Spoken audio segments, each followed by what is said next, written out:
सुना है जी अब तहसील में बिना पर्ची बिना खर्ची काम हो जाएगा। अरे मतलब अब जमीन के कागज बनवाने के लिए न चाय पानी देना पड़ेगा और न बाबू के पीछे दौड़ लगानी पड़ेगी। सोचो अगर ऐसा हो गया तो समझो हरियाणा की सबसे बड़ी क्रांति आ गई। लेकिन जब हरियाणा सरकार बिना पर्ची बिना खर्ची नारा लेकर पावर में आई थी तो इन सब इश्यूज को सोल्व होना ऐसी उम्मीद करना कौन सी गलत बात है। तो फिर इस सरकार के राजस्व विभाग में इतनी भ्रष्टाचार के मामले क्यों सामने आ रहे हैं? और कोई और पूछे या ना पूछे लेकिन हम तो पूछेंगे, क्योंकि आप तो ग्राम पंचायत देख रहे हैं और यहाँ हर जरूरी मुद्दे पर पंचायत तो होगी। तो राम राम सारियाने, नमस्कार, स्वागत है आपका हरियाणा वृतांत के खास प्रोग्राम ग्राम पंचायत के दूसरे एपिसोड में, जिसमें हम हर उस मुद्दे पर बातचीत करेंगे जो हरियाणा के लिए ही नहीं बल्कि पूरे देश के लिए जरूरी।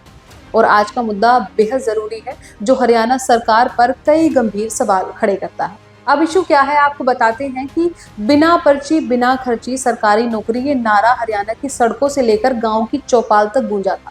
भाजपा ने जब ये बात कही थी तब लोगों को उम्मीद जगी थी कि अब सरकारी तंत्र में भ्रष्टाचार खत्म हो जाएगा, नौकरियों में सिफारिश नहीं लगेगी, योग्यता चलेगी। लेकिन जनता का सपना सिर्फ नौकरी तक नहीं था, वो चाहती थी कि जमीन जायदाद से जुड़े काम, तहसीलों के चक्कर और हर फाइल के नीचे दबा चाय पानी का सिस्टम खत्म हो।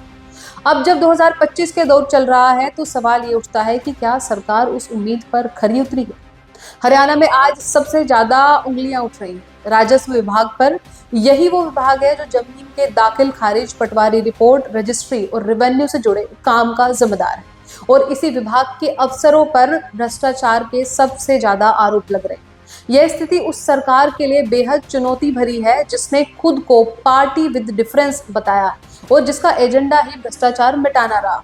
और सबसे दिलचस्प बात यह है कि इस विभाग के मंत्री विपुल गोयल को जो उनकी पहचान है, उनकी ईमानदारी की पहचान है, यानी कि एक तरफ पूरी व्यवस्था बदनाम है और दूसरी तरफ खड़ा है एक ईमानदार चेहरा। ऐसे में सरकार को कुछ तो बड़ा करना ही था। पिछले कुछ दिनों में इस विभाग में एक के बाद एक घटनाएं घटी हैं, जैसे कि पहले मीडिया में एक भ्रष्ट अधिकारियों की लिस्ट लीक हो गई। इसके बाद वित्त कमिश्नर सुमिता मिश्रा ने 45 अफसरों की लिस्ट जारी की और मंत्री विपुल गोयल ने उस लिस्ट को और भी गंभीरता से लेते हुए संख्या बढ़ाकर 108 कर दी। फिर एक तहसीलदार मंजीत मंडल को गिरफ्तार किया गया। 3 जुलाई को 36 तहसीलदारों का तबादला हुआ। और अब ताजा खबर यह है कि सरकार ने 16 जिलों में 6 राजस्व अधिकारी, 23 तहसीलदार और 9 नायब तहसीलदारों को इधर से उधर कर दिया है। अब सवाल यह है कि क्या केवल तबादले और ट्रांसफर से बदलाव आए? क्या जिनकी जगह नए अफसर आए हैं वो ज्यादा ईमानदार साबित होंगे, या ये फिर सिर्फ एक प्रशासनिक दिखावा है? अब ग्राम पंचायत में सवाल तो उठते हैं कि साहब लिस्ट तो हर साल बनती है, पर तहसील में तो वही लाइन लगती है, वही बाबू, वही लेन देन का खेल। ऐसे में अगर बदलाव चाहिए तो सिर्फ कुर्सियां नहीं, सोच और सिस्टम दोनों बदलने हैं।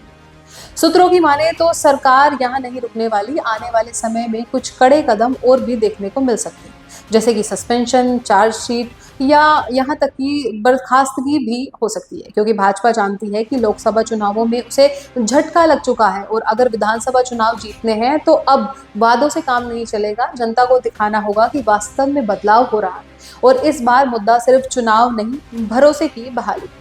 तो क्या वाकई तहसीलों में अब बदलाव की बयार है, या फिर ये चुनाव से पहले का शोर है?